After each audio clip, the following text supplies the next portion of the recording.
Hello, my name is Michael Flores. Here's my outline.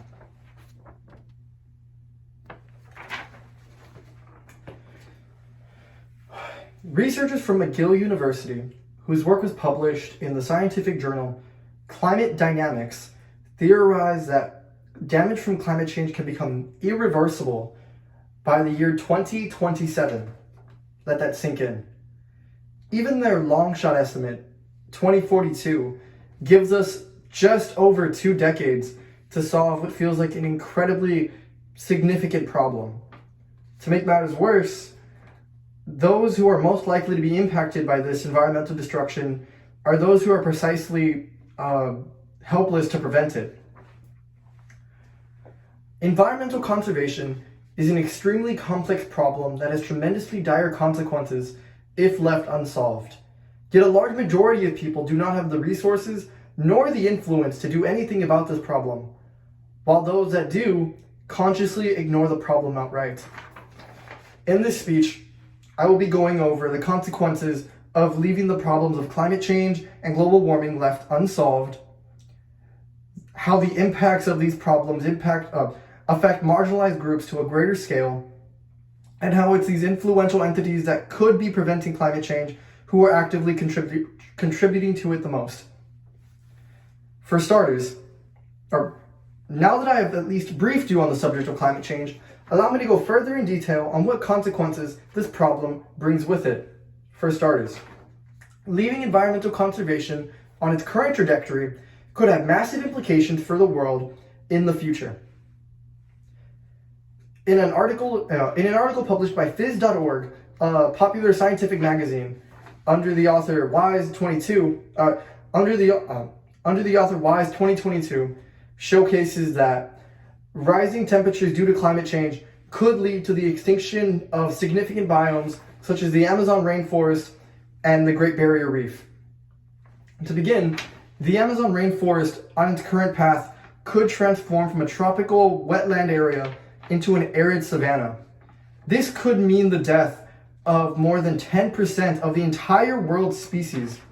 Not to mention that scientists believe that were it to transform into a savanna, less than 2/5 of the rainforest would ever grow back after being destroyed. Another incredibly important ecosystem in the same vein as the Amazon rainforest are coral reefs, who are home to incredibly significant marine life, along with the plants that produce more than 80% of the entire world's oxygen. Yet even gigantic coral reefs, such as the Great Barrier Reef in Australia, which has already lost more than half of its coral since 1995, aren't in immediate danger. Moving along, rising temperatures can also lead to the jeopardization of the sustainability of civilization as a whole, according to Colin Butler working with the Australian National University. Butler 2018 showcases how the quality of life for the human race only decreases exponentially as climate change worsens, with necessities such as food and healthcare becoming expensive and inaccessible to the mass majority.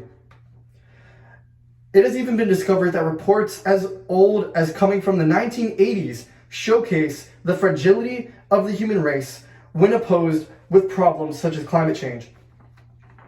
Now that I have informed you of the consequences of climate change, I can now explain how these effects impact marginalized groups to a greater extent. It is very difficult for the vast majority of those concerned about the environment to do anything about the problem individually. For example, climate change as a whole, specifically biopollutants which carry health risks such as particulate matter, biological and chemical agents, and even air and water pollution, carry a much greater risk to those groups who are more prone to being immunocompromised, such as the youth and the elderly, according to a report done by the European Environment Agency. The EEA, for short, describes environmental degradation and how it can lead to diseases for both these immunocompromised groups as well as those who don't have access to high-quality healthcare and nutrition. In fact, it's these lower-class families who can't afford high-end healthcare or medicine that are more prone to being infected with a disease caused about by climate change. These families, especially those under the poverty line, garner more risk as climate change worsens over time. Now that I have explained how the consequences of environmental degradation impact marginalized groups, I can now elaborate on influential groups who make the problem worse. Many of the entities who can do something about this problem are either not doing enough or not doing anything at all. In fact, it's been proven that the top 1% of the population produces more carbon emissions than the bottom 50%, according to a report done by peoplesworld.org with Web 2021. Web 2021 describes the top 5% of the population as the polluter elites, because while making up 5% of the population, they produce over 1/3 of the entire world's carbon emissions on an individual scale. It's believed that it's due to the wealthy elites' ways of travel, specifically those that cause intense pollution, such as private jets, limousines, and exclusive yachts. Along with their stereotypical lavish lifestyle, it's the wealthy elite whose contributions to climate change surpass more than half of the population. It's even believed that if the 1% of polluter elites were able to decrease their carbon emissions by up to 10%, the bottom 50% of people could increase their carbon emissions threefold and still see a decline in carbon emissions overall. Yet it's not just the wealthy elite that contribute to these issues. It is also corporations. Corporations produce over 1 million times more than the average American family, as reported to an article done by the Political Economy Research Institute in 2021. It's shown that Vistra Energy, which produced over 100 million tons of carbon in the year 2019 alone,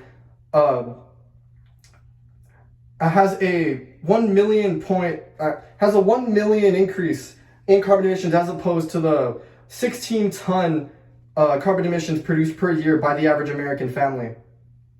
With these facts in mind, we can conclude with a better idea of the factors that contribute to environmental issues worldwide, what we can do or cannot do to mitigate them. Environmental conservation is an extremely complex problem that has tremendously dire consequences if left unsolved. Yet a large majority of people do not have the resources nor the influence to do anything about this problem, while those that do consciously ignore the problem outright. If we're able to decrease the carbon emissions of the global elite and these major companies who produce over 100 million tons of carbon per year, it might just give the human race a fighting chance to save themselves before that 2-decade deadline hits us.